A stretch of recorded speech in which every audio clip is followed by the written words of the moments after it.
一年一度新化管樂藝術季的音樂盛事，在文化局宣傳過後，正式和民眾見面。其中擔任新化演藝廳親善大使的淑芬也出面和大家打招呼。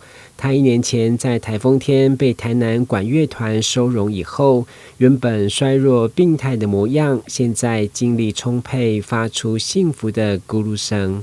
當初他是在新化演藝廳，剛好下雨天的時候，在新化演藝廳的停車場看到他，然後所以就把他認養下來。因為他的出現，讓演藝廳的人氣越來越旺，成為福星。除了化身演藝廳的親善大使，更是管樂團眼中的廳長。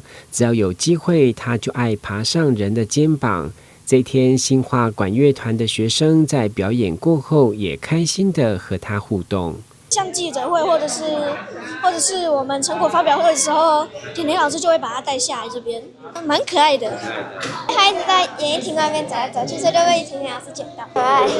撿到了時陣呢，阮這的團吼，阮這的音樂廳吼，變成足濟人想要來這演啦。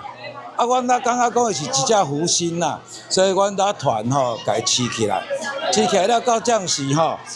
伊攏製作吼，足濟觀眾感覺足驚訝，因為吼，阮若遮有咧演出，攏互伊來遮招待人客。啊，也足乖，也袂共搖，也袂共教，啊乖乖佇遐。啊，結果阮就甲伊講吼，來做阮遮的廳長。阮演藝廳的廳長。其實新化當地很多人都知道這一支廳長小有名氣，不僅在演藝廳是觀眾的超萌寵兒，也為民眾帶來充滿親和力的藝文體驗，更印證台南是一個友善動物的城市。帶來我們一個不管是聽音樂也好，還是看展也好，都能夠與貓貓狗狗們一起來做互動。那也就是在我們台南市是一個友善動物的城市，而且它這隻貓非常的親密可人，歡迎大家來新化演藝廳。